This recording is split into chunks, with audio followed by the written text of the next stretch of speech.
Salut tout le monde, on se retrouve aujourd'hui pour une vidéo autre que update lecture ou book haul. Durant mon dernier book haul, je vous avais parlé du fait que je voulais faire un peu plus de vidéos variées autres que update lecture, book haul presque à chaque fois. Elle a proposé quelques idées et du coup Camille G m'a proposé l'idée de parler de ma palle, donc un blabla sur la palle ou quoi que ce soit, et ma soeur m'a le même jour envoyé un message me disant que justement je pouvais également parler de ma palle mais surtout des livres que je ne comptais peut-être pas lire ou qui ne me tentent plus, qui ne me correspondent plus et qui sont dans ma palle. C'était une très bonne idée. Alors comme d'habitude, rien n'est préparé. J'ai fait ma pile de livres que voilà, je sais que d'ici 2 ans c'est fort possible qu'ils ne soient toujours pas lus. Dans ma tête je me suis mis ce laps de temps. Donc on va y aller comme ça. Alors en fait c'est arrivé depuis maintenant bien 2 ans, 1 an et demi, 2 ans oui, que je me rends compte que j'ai énormément évolué niveau lecture. Pas le fait que avant j'étais genre en bas et maintenant j'ai un high level, c'est juste le fait que j'ai évolué dans le style.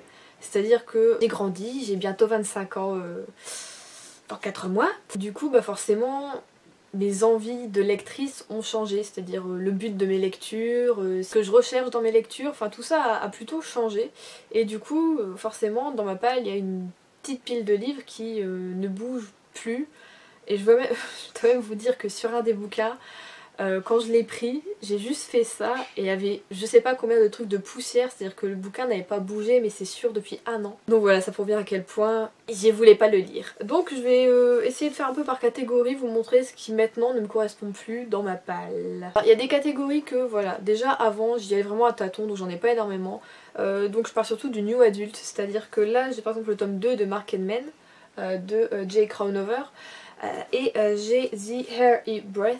Et c'est celui-ci qui était rempli de poussière, donc déjà il est mat donc il attire un peu, mais alors là la couche qu'il y avait c'était assez impressionnant. Donc voilà, le new adult ne me correspond plus et je crois en fait ça m'a jamais vraiment trop correspondu parce que justement quand j'en lisais et que je vous faisais une chronique dessus, à chaque fois je vous parlais du gars hyper cliché quoi dans ces bouquins et du coup bah, ça me faisait toujours aller à reculons, c'est à dire que j'ai acheté parce que forcément il y a pas mal de monde, j'étais très influencée par Twitter à ce moment là qui parlait des nouveautés, de oh lui je l'aime trop nanana, donc moi j'avais envie de les découvrir également. Sauf que quand je les lisais, je me rendais compte que finalement ça me plaisait pas tant que ça, que c'était souvent du déjà vu et qu'au final juste la série, enfin la série complète que j'ai eue pour le moment qui est Beautiful Disaster et Madoff Brothers, c'est la seule qui voilà m'est plutôt plu. J'ai eu énormément de hauts et de bas quand même dans cette série et en fait juste celle-ci me suffit. Voilà, c'est ma série new adulte et basta. Donc je l'écarte dans ma palle, c'est sûr, parce que je me dis peut-être qu'à un moment ou à un autre j'aurai une envie de new adulte, on ne sait pas. Pour l'heure, cette envie n'est absolument pas présente. Et alors ce qui me reste, c'est vraiment tout ce qui est dystopie, adolescent et aventure un peu, on va pas dire épique, mais ouais, on sait pas trop où tout ça va nous mener, donc c'est vraiment le truc aventure, dystopie et adolescent. C'est très grosse pile, donc je vais vous dire juste les titres, je vais vous les passer et voilà, peut-être que vous aurez, je pense même, je dis pas peut-être, je pense que vous aurez beaucoup de oh, non c'est pas vrai, elle compte pas le lire, donc voilà, ne m'en veuillez pas si pour le moment en tout cas je n'ai pas du tout envie de les lire et peut-être que l'année prochaine je ne les lirai toujours pas et l'année d'après non plus, mais je compte quand même les garder parce que bah, peut-être que voilà ma nièce plus tard aura envie de les lire, donc peut-être que moi ça me tente pas mais que elle plus tard ça lui tentera, donc on y va. On a 14. Bon, j'ai une palle de 100 et quelques, donc sur 14 c'est pas si énorme que ça finalement. Donc, nous avons le tome 2 des Insoumis. Pardon, il y a de la poussière. La honte. Donc le tome 2 des Insoumis, j'avais aimé le tome 1 mais j'ai l'impression d'avoir lu plus par obligation qu'autre chose parce qu'une amie m'avait justement dit que c'était génial tout ça et je me dis ouais effectivement ça va, c'était pas mal, mais j'avais pas accroché avec le personnage principal, donc j'ai la suite. Mais voilà, je suis pas pressée de le lire du tout. Alors là, un bouquin que j'ai acheté parce que j'ai eu le service presse quand je travaillais encore au Furie du Nord en rayon jeunesse. Donc j'avais eu La Rose Blanche qui est donc le tome 2 du Joyau. Donc c'est de Amy Ewing et du coup j'avais acheté le tome 1 pour pouvoir aller au tome 2 sauf que finalement ça m'a jamais vraiment tenté. Mais des fois je le regarde et je me dis oh, elle est quand même vachement belle cette couverture, tu pourrais quand même le lire, et puis je me dis ah mais non mais là-bas tu vois t'as du secret familial, t'as de l'enquête, t'as du thriller et du coup bah je vais forcément vers ça et donc voilà vous attendez toujours dans ma palle, je suis désolée. Également un service presse que j'ai eu quand je travaillais au boulot, on me l'a plutôt refilé, j'en voulais pas forcément mais on me l'a refilé donc forcément je ne le lis pas. C'était donc La Sublime Communauté, Les Affamés de Emmanuel Anne, et donc c'était un bouquin français et ouais, c'est encore une dystopie et au bout d'un moment je trouve que les dystopies se ressemblent de plus en plus et c'est pour ça que je ne l'ai jamais lu. Et également là c'est des bouquins que j'ai achetés moi-même, c'est L'île des sorciers de Anthony Horowitz. En fait quand j'avais lu le truc je me suis dit oh ouais ça peut être tentant pour un été de lecture jeunesse tout ça. Finalement je l'ai jamais ouvert et ça va faire plus d'un an et demi je crois que je l'ai dans ma palle. On a également Sorcière malgré elle, donc je suppose que ça se dit Mélopée, non? Méropée. Malo. Et donc celui-ci je l'avais commencé, j'avais peut-être lu... le marque-page est toujours dedans, j'avais lu 10 pages. Voli-volou. Je crois qu'en fait je suis pas tellement sorcière ou quoi, moi j'essaye à chaque fois de m'y mettre parce que j'entends toujours de très bons avis sur les bouquins avec les sorcières et oh c'est cool les nanas, et à chaque fois je me dis ouais bah vas-y Juliette, tente, vas-y parce que t'adores genre Sabrina tout ça, et en fait j'aime les séries avec les sorcières mais les bouquins... Nous avons également Réplica de Lorraine Oliver, donc ça je vais acheter parce que j'ai adoré Delirium de l'autrice. Et du coup je me dis ah cool, un nouveau bouquin ça peut être intéressant, et en fait je l'ai jamais vraiment ouvert parce que on a à côté, je sais pas par où commencer. On peut commencer par les deux côtés et ça m'a toujours perturbée, et du coup je l'ai jamais ouvert parce que j'ai jamais su si j'allais bien le lire en fait, si j'allais lire dans le bon sens, et du coup je l'ai jamais ouvert. Donc là c'est plus de la peur qu'autre chose. J'ai également la suite A comme aujourd'hui, qui est donc Aujourd'hui est un autre jour de David Levison. En fait je savais pas quand je l'ai eu que c'était exactement la même chose mais vu par les yeux de la fille qui est Rhiannon, et en fait le 1 m'avait juste suffi, j'avais pas trop aimé la fin même donc... Une vie ailleurs de Gabrielle Zevin. En fait j'ai acheté en occasion à peut-être 4 ou 5 euros, alors du coup je me disais que oui c'était plutôt tentant, mais pareil c'est encore de l'adolescent et pour l'heure c'est toujours bloqué pour moi, en tout cas ça me correspond plus. Là on va plus dans ce qui est un petit peu dystopie, donc j'ai La Fournaise de Alexander Gordon Smith que j'ai acheté peut-être il y a un an, j'avais dû l'acheter en même temps que celui-ci à mon avis. Par contre La Fournaise m'avait toujours tentée. Et en fait depuis que je l'ai acheté, je l'ai presque jamais regardé, je me suis même jamais dit toi je vais te lire bientôt, jamais. Donc je l'ai peut-être acheté pour la voir et pour me dire un jour, maybe, tu seras lu. Et ce jour n'est pas encore arrivé et je pense qu'il n'arrivera pas cette année non plus. Alors là les ennuis commencent pour moi parce que je pense qu'il y en a beaucoup d'entre vous qui ont lu ce que je vais vous présenter et qui ont je pense même adoré. M'en veuillez pas. Alors nous avons Forget Tomorrow de Pintip Dunn. Voilà, celui-ci j'en ai entendu énormément parler sur Instagram, Twitter, sur YouTube. J'ai mis du temps à l'acheter, je crois que je l'ai acheté un an après sa sortie et voilà. Il est toujours là. Par contre celui-ci dans tous ceux que je vous présente c'est peut-être celui qui me tente quand même le plus.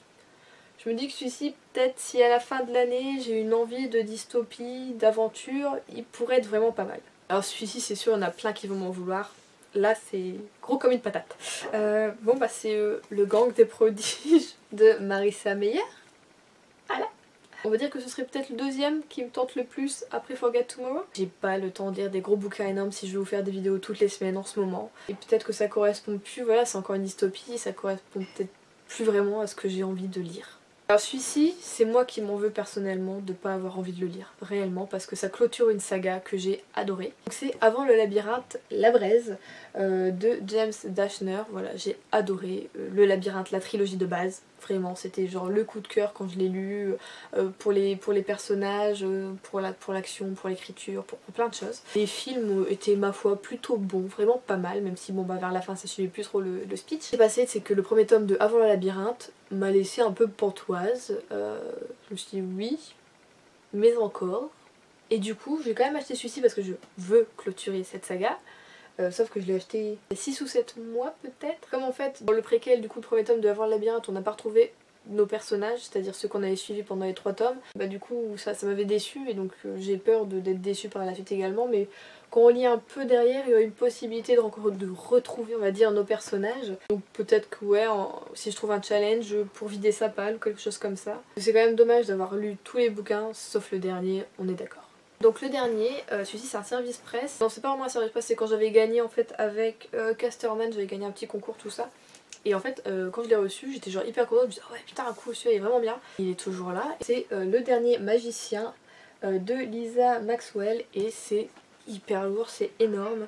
Il fait plus de 600 pages. Voilà, on est encore avec des magiciens. Pas que ça m'a l'air compliqué, mais bon, il y a des voyages dans le temps, des choses comme ça. Et c'est pas que ça me saoule, mais maintenant, c'est vraiment plus ce qui me plaît, quoi. Donc voilà, comme vous l'avez compris, vraiment les styles qui ne me correspondent plus actuellement en tout cas, c'est la dystopie, le nu adulte et l'adolescent un peu aventure. Pas du tout ce qui me tente en ce moment, j'ai envie de romans, de romances, de thrillers, de mangas, de BD, des choses comme ça, et plus trop ce que je lisais vraiment énormément au début de la chaîne, hein. Ceux qui me suivent depuis le début le savent. C'était une chaîne principalement, voilà, truc ado, dystopie, je lisais presque que ça, et peut-être que justement, au bout d'un moment, on a une overdose et je pense que voilà l'overdose est arrivée. Je les avais dans ma palle, j'ai quand même essayé après petit à petit d'en racheter en mode peut-être que ça va relancer la machine parce que cela me tente bien et que j'en entends beaucoup de bien et que finalement je les ai jamais pris, je ne les ai jamais ouverts.